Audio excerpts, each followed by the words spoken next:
cabin fever debates. Before I introduce the debate tonight and tell you what's going to happen, I've got some results from the previous round. So remember, our previous round had to do with whether or not a liberal or centrist candidate would be the best appointee for the Supreme Court vacancy recently created by Justice Scalia's death. After 8 7-minute speeches arguing for and against that proposition, ultimately the judges reached consensus and decided that the team in the closing opposition position will go on.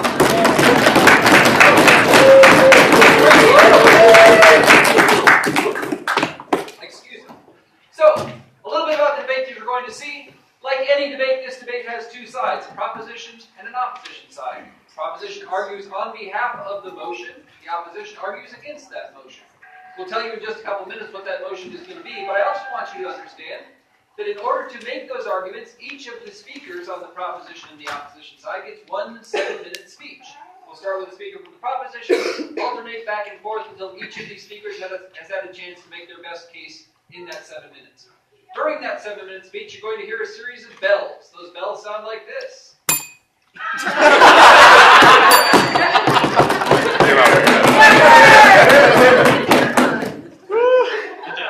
During those 7-minute speeches, you're going to hear a series of bells. Those bells sound like this. There you go. Give it a try. The bells indicate that points of information can be offered. Points of information are brief interruptions from the opposing side. So if the primary speaker holding the floor is speaking, a member from the opposition might rise, requesting the opportunity to ask a point of information. If the speaker holding the floor decides to grant them that opportunity, they would acknowledge them, perhaps by stepping back or simply saying, go ahead. That person offers that point of information in the form of a question or a brief argument, usually 10 to 15 seconds worth. They sit back down, and the primary speaker returns to his or her speech with the intention of answering that question or responding to that argument in the course of their general speech. Keep in mind that it is at the discretion of the person holding the floor, which means that there may be times when they decide not to take a point of information. In that case, they might say not at this time, or simply wave the speaker down. They're not being rude. They're expected to manage their time appropriately. The other feature of this style of debate is that it loves audience interaction. So if there is a point during the debate that you find an argument particularly compelling, or some reason offered by a speaker that resonates with you, by all means let them know. The traditional way of doing that is to pound on something and say, here, here. It's great to practice that, so you feel comfortable doing that during the debate. Pound on something and say, here. Let the debaters know what you appreciate, and they too will appreciate the feedback that they're getting from you. We have a terrific panel of judges, all of whom are regular competitors for the Sealed Debate program. That panel is chaired by Parker Dahl this evening, who is going to lead the discussion and deliberation following the debate to try and determine which of these 4 teams will be advanced to the semifinal round. But at this time, I'm now going to turn our control of the House over to Demery Bain, who is going to announce the motion and call the House to order. Demery. Excellent. And with that, the motion of today is the United States should adopt a guaranteed minimum income for all citizens. And we will have our first speaker, the Prime Minister, Spencer Cruz from Sockeyed Reds, to start off today's debate. Hear, hear.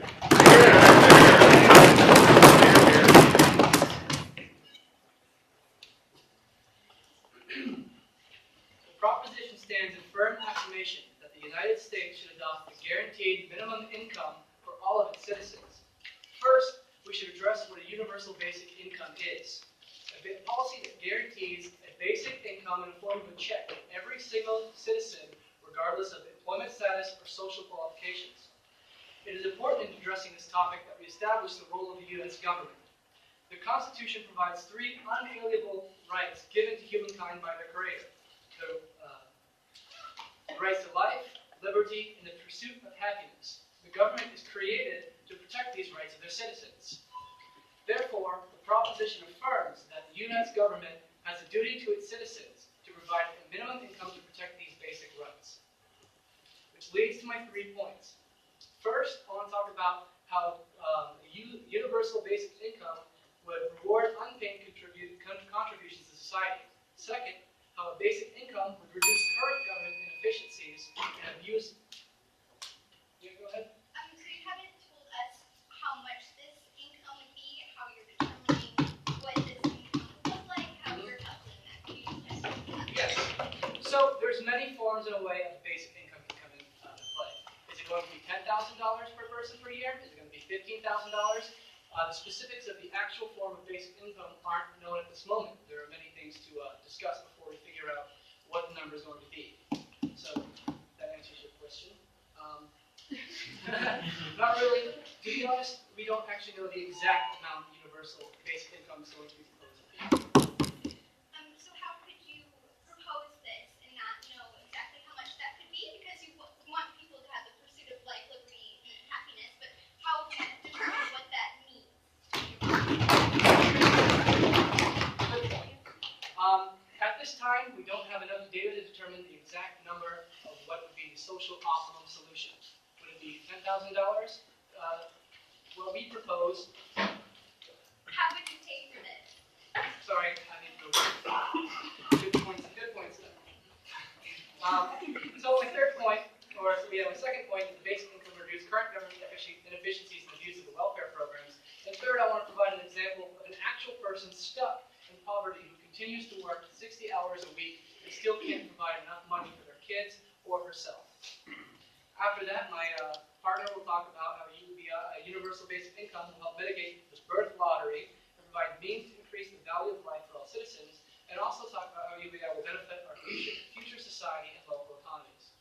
So, on to my points.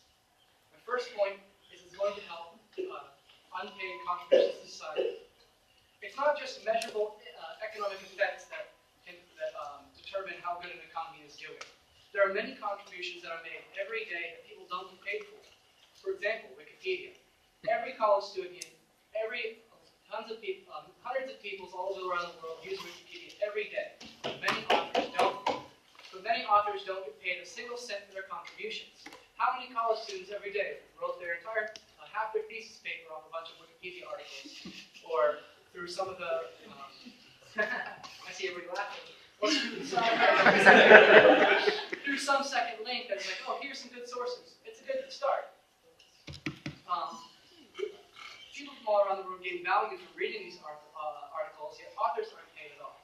YouTube, for example, offers many educational vehicles on how to fix your car or how to build a small, simple robot, and contributors get paid nothing. Yet, for the millions of Americans and the millions of people around the world who watch these videos and gain this value from watching these videos, this value gain isn't measured at all, yet it is having a direct impact on our economy. A universal basic income would supplement the income of these contributors, helping them which would allow them to reduce the amount of they work at their job and allow them to help further improve these contributions. My second point is that there are many welfare programs today that are wasteful or not use their social optimum. There are around 120 welfare programs at the federal level meant for helping the poor. However, a great deal of these programs do a poor job. With hundreds of programs available, how do people even know what they qualify for? You can't go online and type in your financial information and be like, oh, 7 programs to apply for? Got it. No. Welfare programs can't help people if they don't know about it. Many other welfare programs also incentivize people to not work. If you had the option of working 5 more or 10 more hours a week, if it meant cutting your benefits in half, would you do it? No. A lot of people wouldn't do that. Under a universal basic income, you would get money regardless of how much you work. So you would continue to be incentivized to work, even though you're getting money.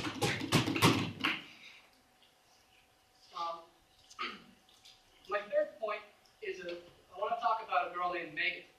Megan is a single mom with 2 kids. She works 60 hours a week between her job, and she can still barely afford to put food on the table for her family. Megan's receiving housing assistance. She's receiving child support. But still, she can barely afford to pay rent, to pay for her kids' clothing, their food, and have money left over for herself. She wants to go to college, and she wants to get a better job, but she can't. She doesn't have enough time. If she cut hours from her work, then she wouldn't have enough money to pay for her kids.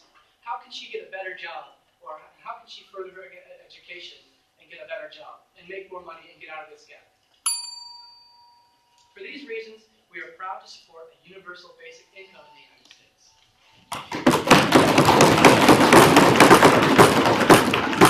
We thank the Prime Minister for his case, and we welcome the Leader of Opposition, Jacob Zindel from Asp Holes, to speak on his side of the case. Hear, hear.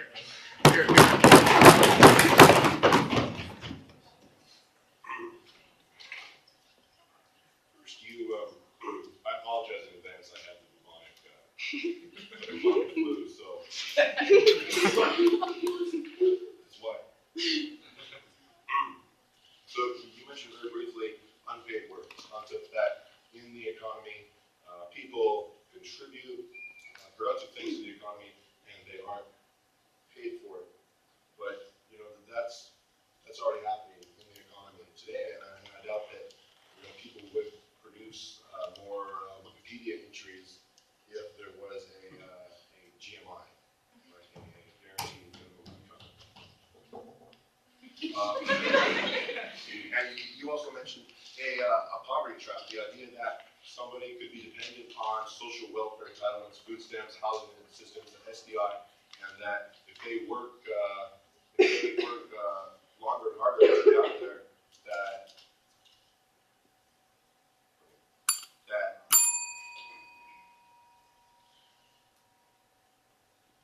it would kick them out of their entitlements and that they'd be poor, or that somehow they're working as hard as they can, they don't have the time to better themselves. But if you just gave people money,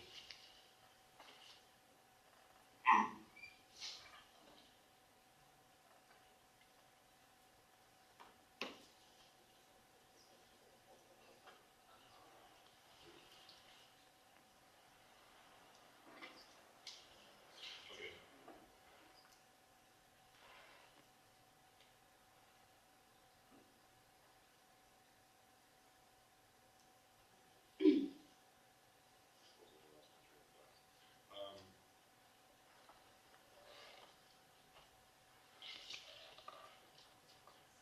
I'll just go with my construction.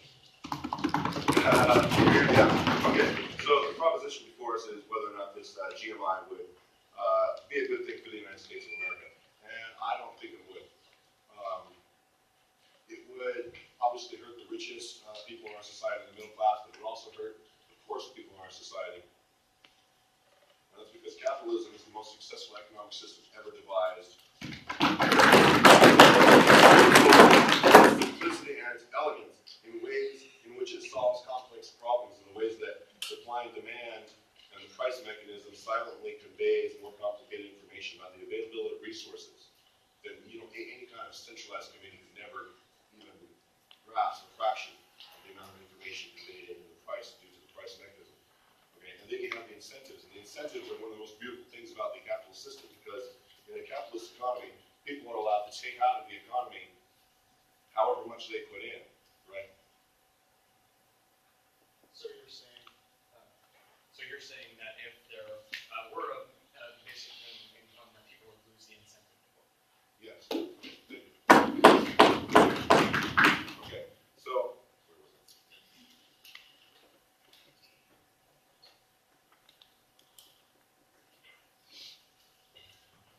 Okay, this is a good thing because it encourages people to produce more so that they can consume more. This basic mechanism harnesses human beings' natural greed and avarice into the service of their fellow man.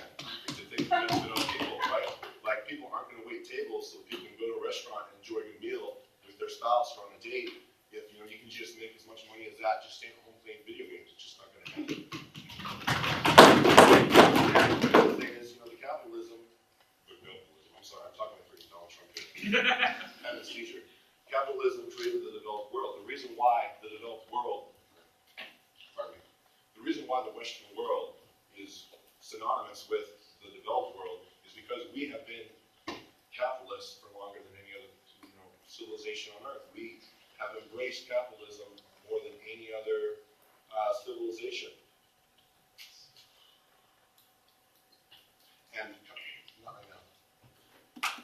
capitalism has made our economy so efficient that we can actually support robust social safety networks, social safety nets that actually protect and help the most vulnerable people in our society that cannot benefit from capitalism and from the productive output of the economy.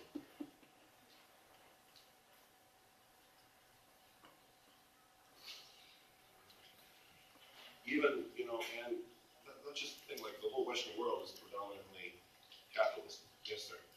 Why would a general basic income or general minimum income threaten capitalism more than social welfare that literally pays people who cannot work or do not work?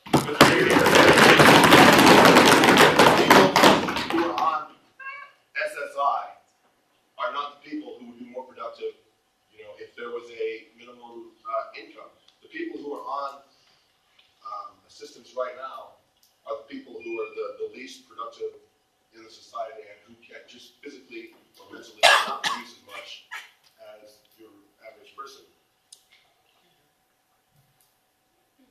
So, if you pay somebody a living wage to stay at home and do nothing, that's not going to help. Okay. And even, the Scandinavian countries are nominally capitalist. For instance, Sweden is often held up as an example of socialism, but it's a nominal capitalist free market. Their corporate income tax rate is 37% lower than the United States, and they have private vouchers. So that they're arguably more capitalist than us. The guaranteed minimum income would not replace our tried and proven safety nets because it hasn't been tested. It's not proven at all. I mean, the Social Security has done a fantastic job of lowering the rate of poverty among old people in this country, and our economy is already so productive, and our social benefits are already so effective at reducing poverty among the poor. That why would we get rid of that for a hypothetical that hasn't been proven? I mean, the most outrageous, the biggest proposal for this is in Finland. That's a country of 5 million people, the same population as Minnesota. So if the United States federal government wants to try this idea that hasn't been tried and abandon everything that works so well already, it's foolish. If we want to try it, we should have Minnesota try it on the state level. We should lower the thing. Right. And I'm proud to oppose. We thank the Leader of Opposition for his speech. Just a reminder to be recognized by the current speaker before you actually give your POI. And with that, we welcome the Deputy Prime Minister from Sockeyed Reds, Mr. Brian Haugstad, to have his arguments for his case. You're here. I'd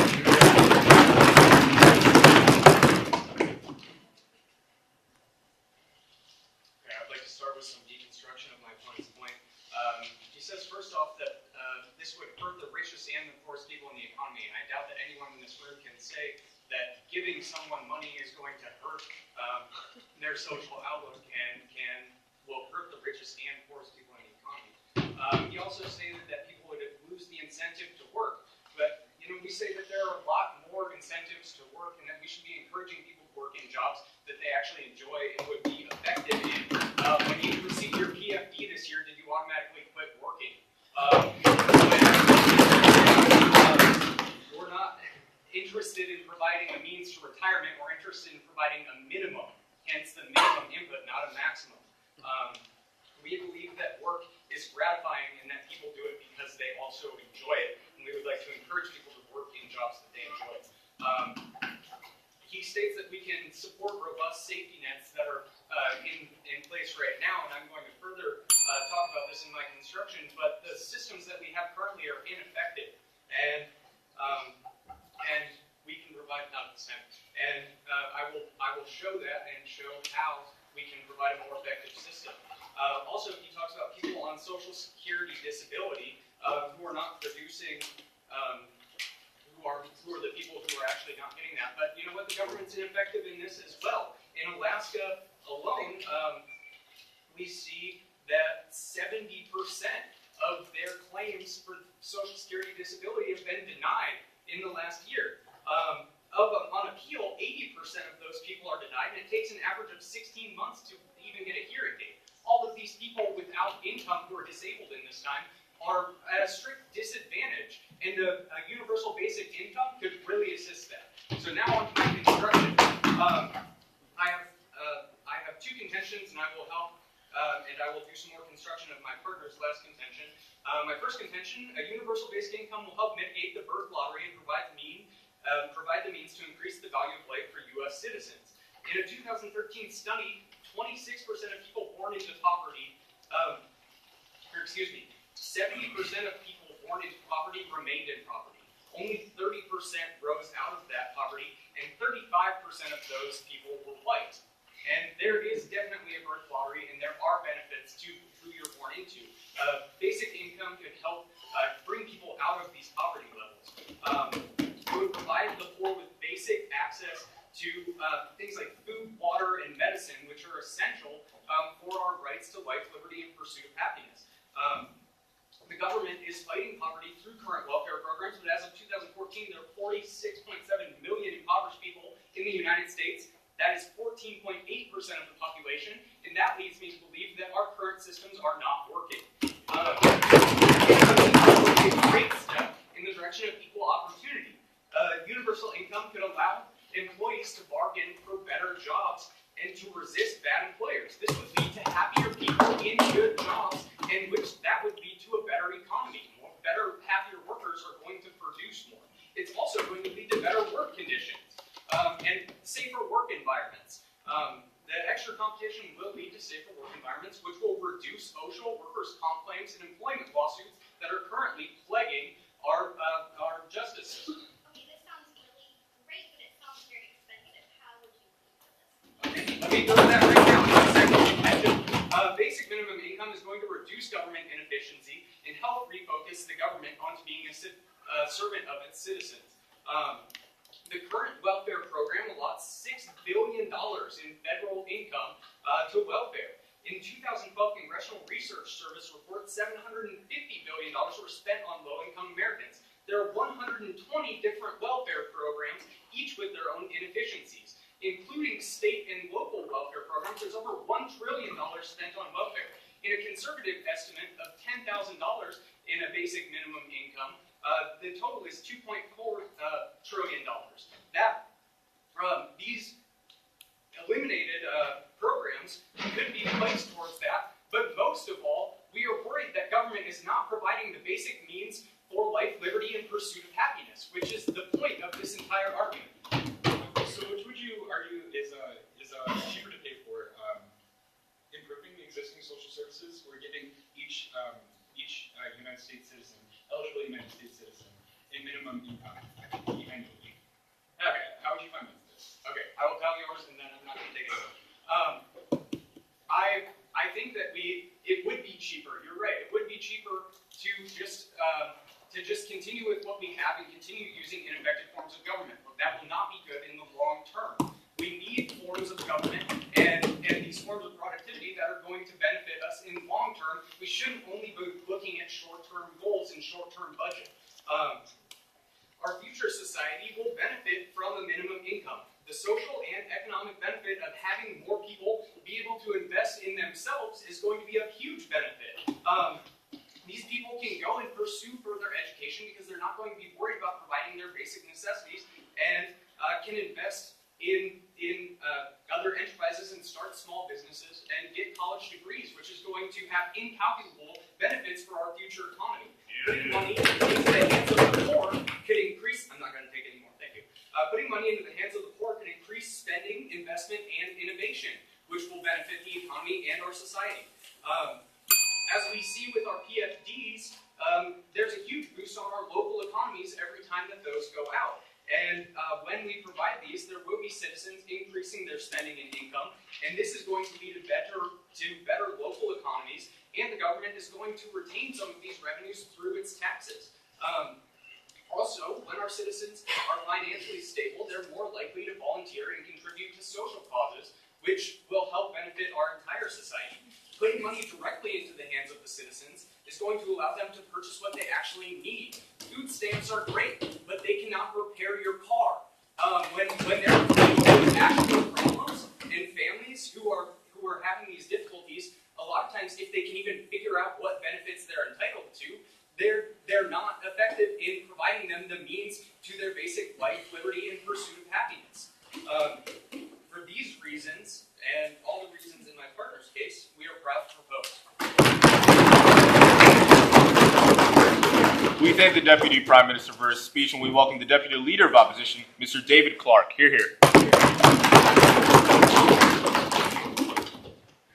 Honorable panel, when we are looking to bring Americans out of poverty, we must also consider possibilities that do not cause a financial strain on our government. When looked at closely, it's not hard to see that providing Americans with universal income creates costs and does little in bringing Americans out of poverty as intended. And in fact, it quite possibly could do more damage to our economy and our government, far more likely than it would be a one-size-fits-all solution to end poverty. I'd like to begin with a little bit of deconstruction. So, second proposition argues that basic income without poverty levels will significantly help bring people out of poverty. Obviously, one would think this. But if universal basic income does not matter if payments are not subject to cost of living adjustment, how would a basic income be effective if you can't pay for basic needs and services like a car, rent, anything like that? Also, he argues that it would help people invest in themselves, but not the public. If we are paid rather than us paying the government, how will we finance our society? So, honorable panel, so my partner already told you the advantages of the capitalist system, which is that capitalism allows us to create a robust social safety network, albeit it could be improved, but it is much better than the non-regulated GMI.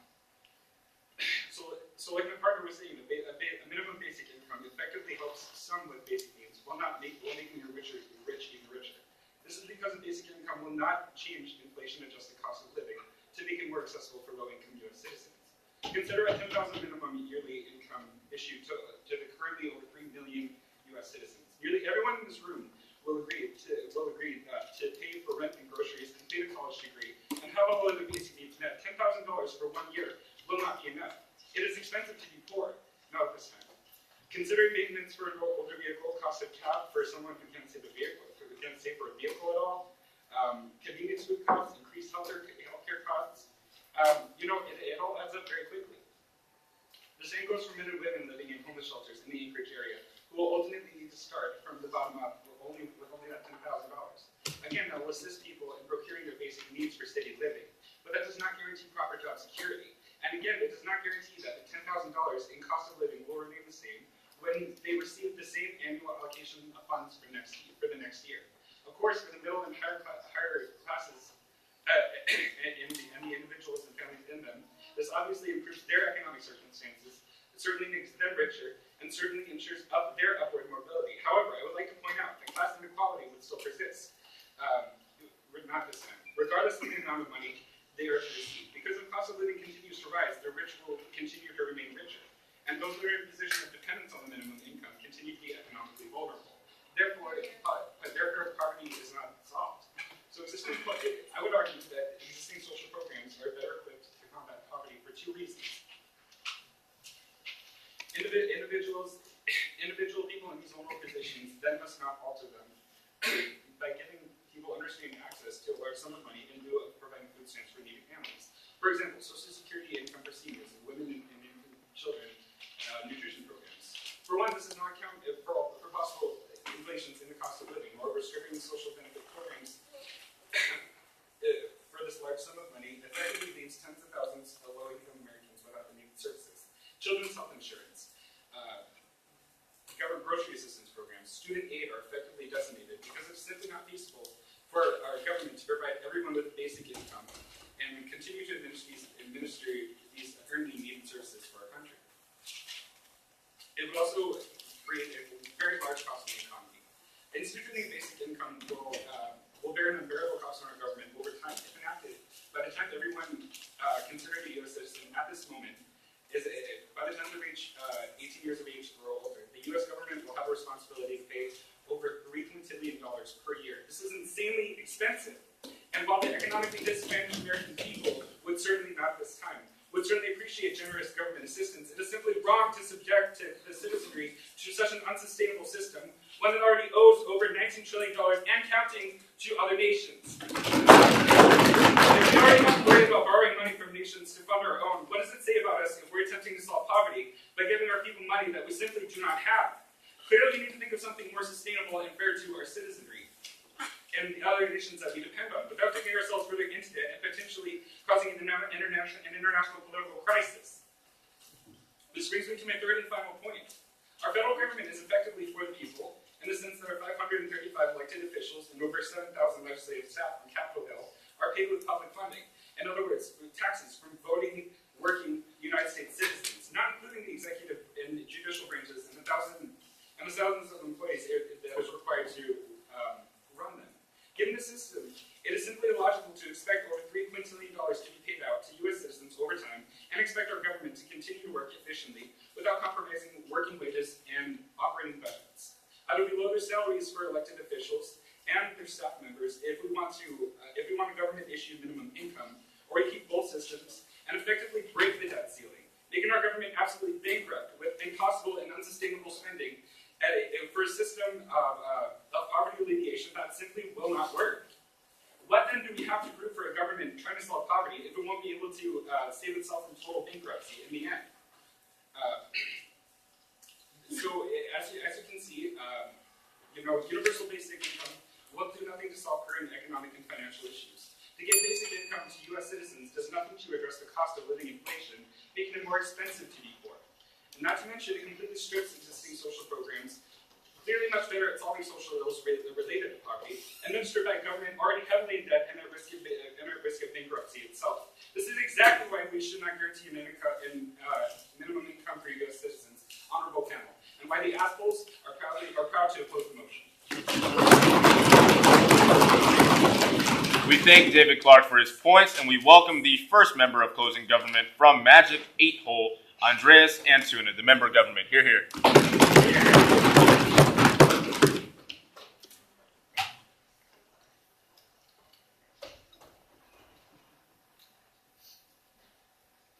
Before I begin about my main points, I want to address a couple of things that the opposition raised. First of all, the idea that the GMI, the guaranteed minimum income, would be static and it wouldn't change to reflect inflation, the fact that it wouldn't reach anyone would go completely against the point of a guaranteed minimum income. It goes to everybody, it would change over time, and last and most importantly, he raised the issue of how much money it would cost us. When compared to the cost of our current social welfare programs, in addition to the cost of overhauling that they so claim, I think that the guaranteed minimum income would actually be the cheaper option, as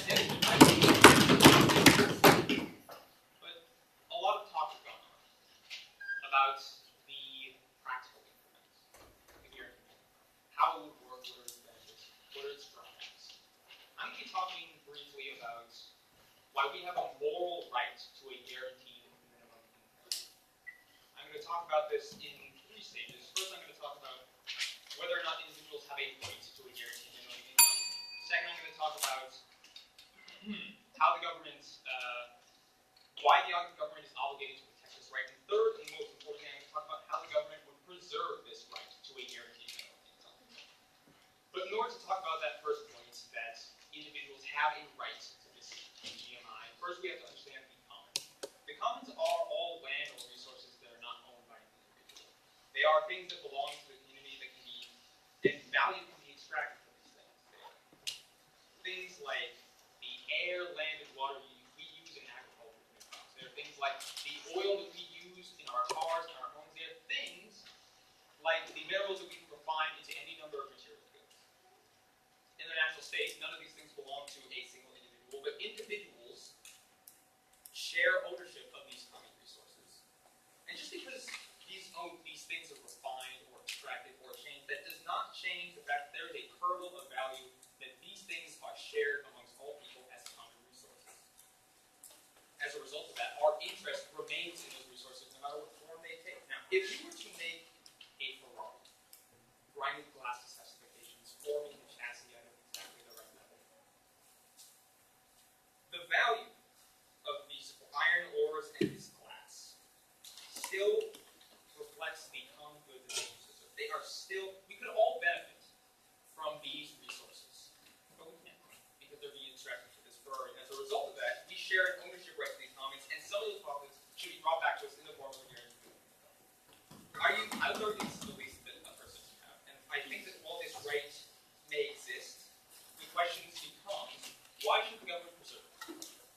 I would say that it's under the purview of the government to preserve all rights, from the right of owning a firearm to the right of freedom of speech to the right to freedom of religion. These are rights that must be preserved by the government, and the right to a common resource, or at least some of the value of it, must also be upheld. And in many cases, governments have already acknowledged that this is the case. In Norway, they have a fund for petroleum, where all revenues from the oil industry go into a certain fund that are meant to benefit society. In our very own Alaska, it says in our Constitution that at least 25% of all minerals, fees, rentals, royalties, sales proceeds, settlement, revenue sharing payments, and bonuses received by the state will be placed in a permanent fund, the principal of which may only be used for income-producing investment.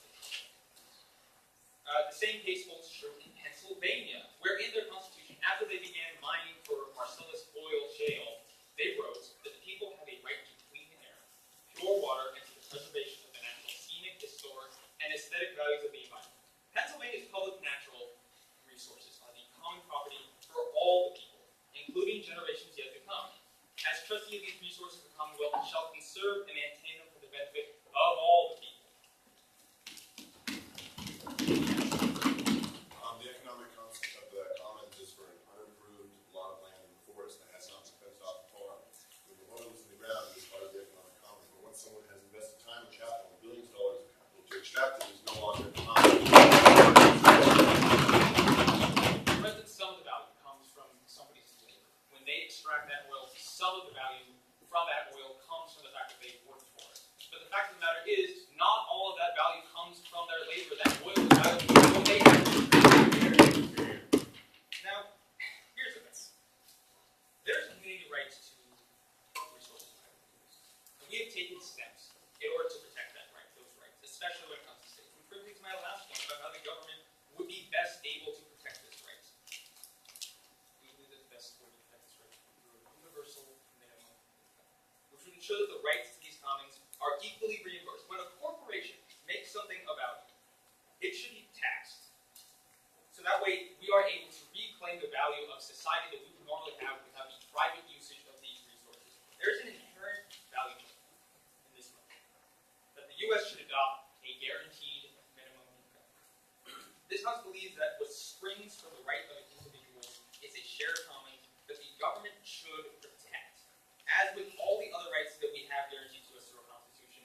And we believe that we as citizens have the right to those guaranteed social resources. Yes. I love the idea of commons, but what is it in this reference? Is it the money that we're spending on social welfare? And if that's the case, what is 1.4, the 1 trillion that we're already using going to be used for? They said we would replace the inefficient social welfare systems that we currently have for one that is more efficient, for one that goes for all citizens, and not just incentivize people to stay poor, to stay out of the capitalist system, to not learn how to fish when they could. It is for these reasons that the government is happy to propose, and for this reason that we will remain happy to propose. We thank the member of government for his propositions, and we welcome the member of opposition from Top Half, Sophie LaShawn.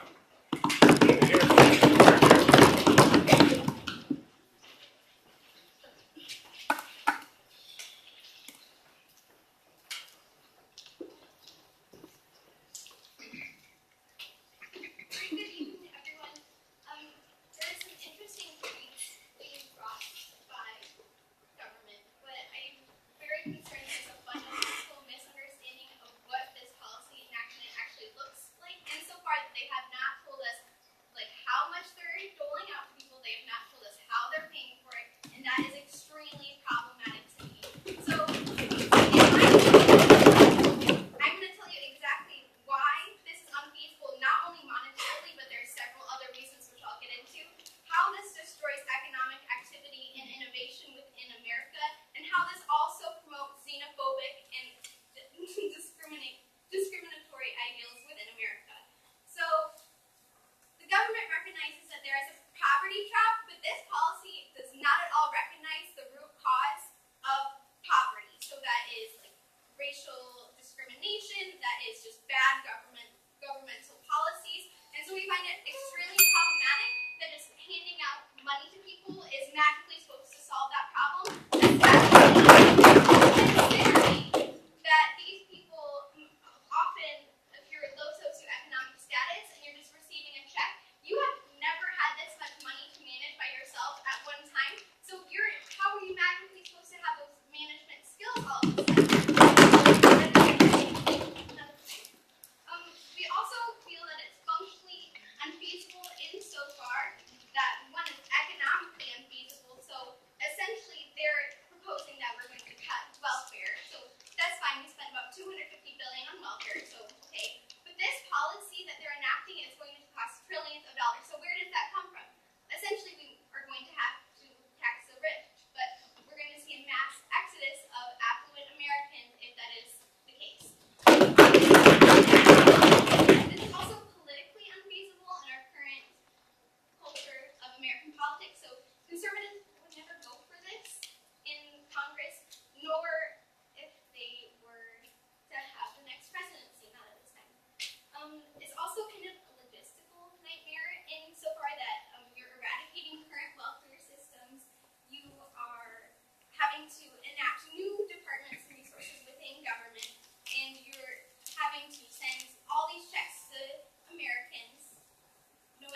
We thank the member of opposition for his speech, and we welcome the last speaker of the government side, the government whip from Magic 8 Hole, Patrick Hoffman, to speak. Thank you.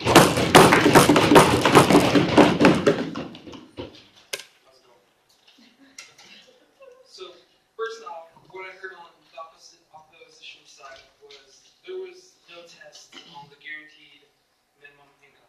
That is completely false. In the 1970s, by the Nixon administration, there was experiments with the guaranteed minimum income in states such as Colorado, Indiana, New Jersey, North Carolina, and many more places. Even Canada is experimenting with the idea. I'm gonna close this debate with 3 questions. My first question being, do individuals have a right to a basic minimum, guaranteed minimum income? The second question being, why should the government preserve the right that citizens have to a basic guaranteed income? And my third question, how should the government preserve this right? My first question, how do individuals have a right to a basic guaranteed minimum income? I'm sorry, do individuals have a right to the basic guaranteed minimum income? The answer is yes. Individuals do have a right to a guaranteed minimum income because, not this time, because it comes from the right to common resources. Andy told you in this debate that value in society comes resources held in the commons. He also defined the commons as a set of resources that are to be shared in the community. Resources like air, land, and water are part of the commons. Resources like iron and oil are also part of the commons. When a business uses air and water to create food, they create something of value from the commons. When a company uses iron to manufacture cars and planes and buildings, they create something of value from the commons. When an industry drills oil and creates gasoline for cars, they're creating value from commons. The most important point in my partner's speech is that when value is created from the commons, something of the value needs to be shared with all citizens, not this time. This isn't like the government is taking from the business and giving it to the poor. This is more like the government is taking something borrowed by business and giving it back to the people that it rightly belongs to. Those people are the citizens of the United States. I'm going to go on to my second question. Why should the government preserve the right that citizens have a basic guaranteed income? Well, first of all, it's the foremost duty of the government to preserve a citizen's right. It's like my partner just told you. A guaranteed minimum income is just as important of a right as the right to free speech, the right to bear arms, and the right to a trial by jury. It's clear that the right to a guaranteed minimum income comes from our collective rights to share resources held in the commons. When these valuable resources are used to create products of greater value, the government should make sure that this value is shared by everybody. This isn't a radically new idea either. My partner talked about Sweden, Norway, Pennsylvania, and our own great state, Alaska. All these states and countries recognize a right to the guaranteed minimum income. It's in our state constitution in Alaska. Each citizen in our state is considered a shareholder. The PFD is not just something that is nice that the state just lets us have. It is our right as a citizen to have that basic income. And my third question, how should the government preserve this right? It's clear that taxing industries and redistributing some of the money to American citizens is the right thing to do. Money is the best way to do it because giving individuals cash allows them to use that cash towards what they value most.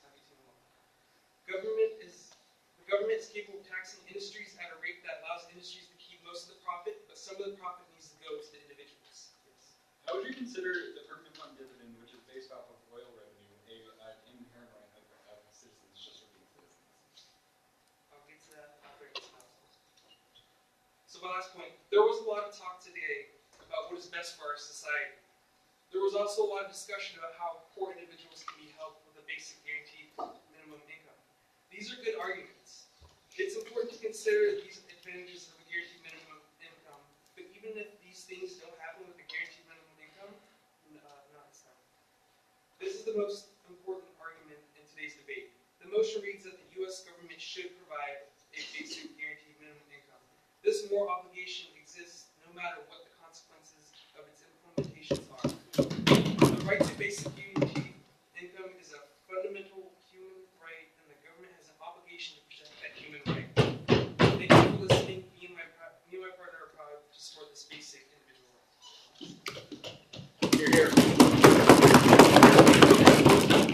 within the government for his speech, and we welcome Joseph McMahon from the closing opposition to close the bottom half of the debate from top half.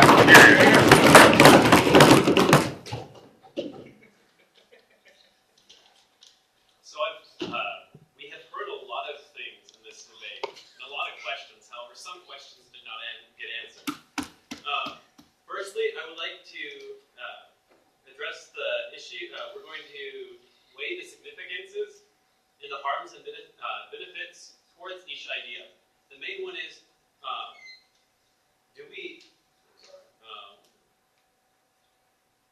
the idea of commons. Yes, we have a right to our commons. In Alaska, we have the PFD, which is great. I enjoy that. I'm sure all of you do. But in addressing the issue of a wider common across the United States, we already give out a commons of $1 trillion.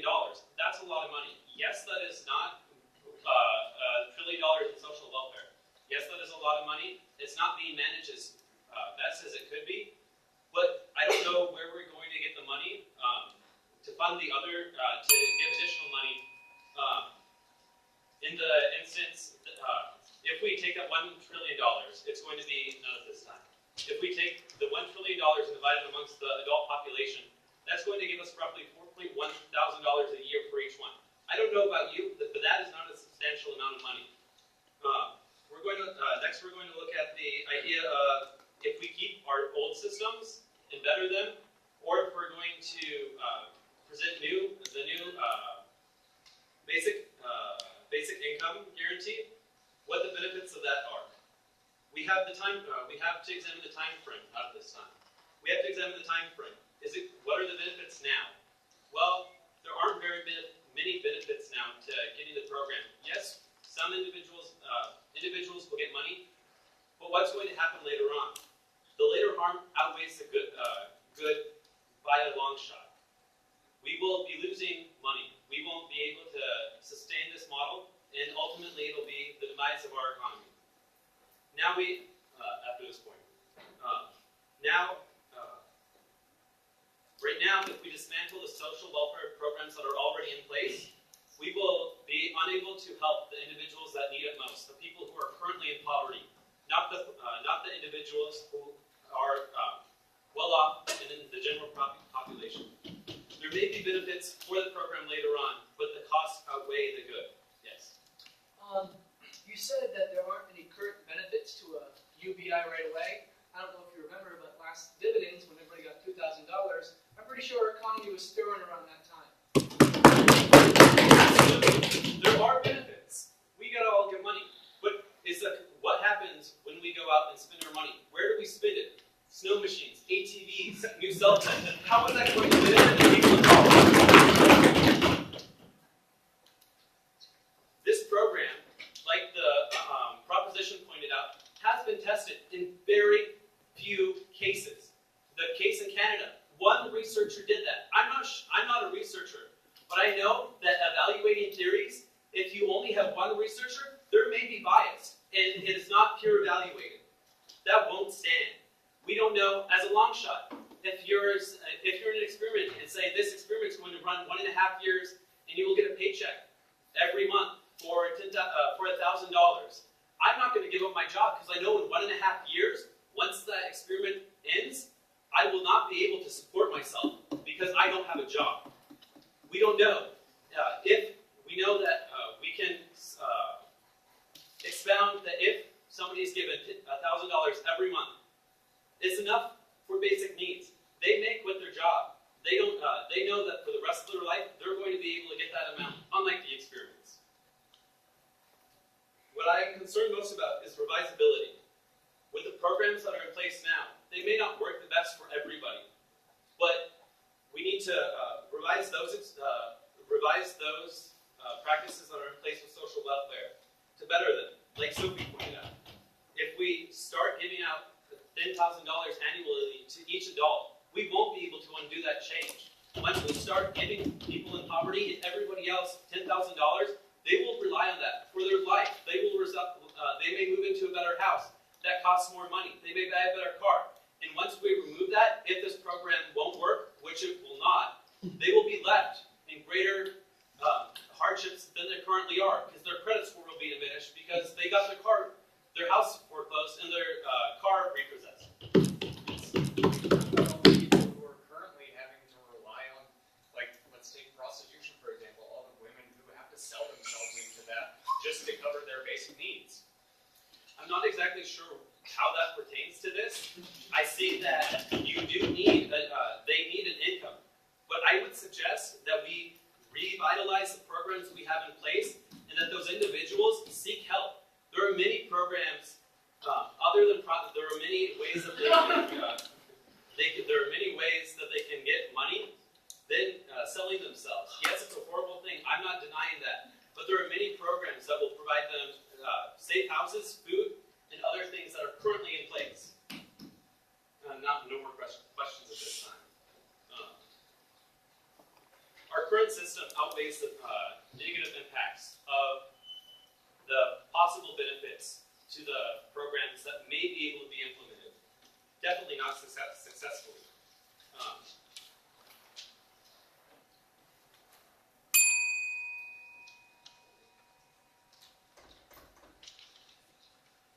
The first opposition said that the cost is not available, and it honestly is not. We already examined that. With the current amount that we have, it's only $4,100 a year. That is not enough.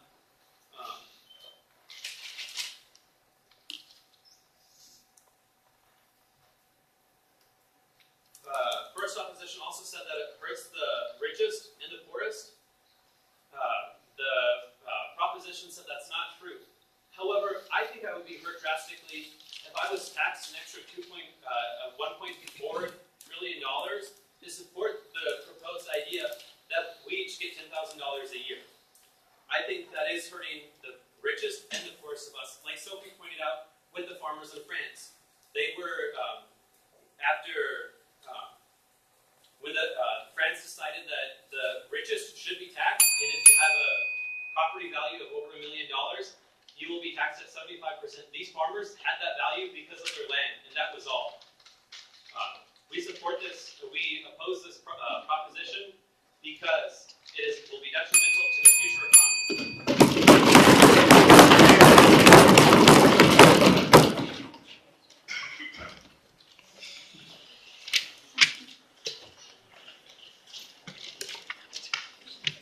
One more round of applause for all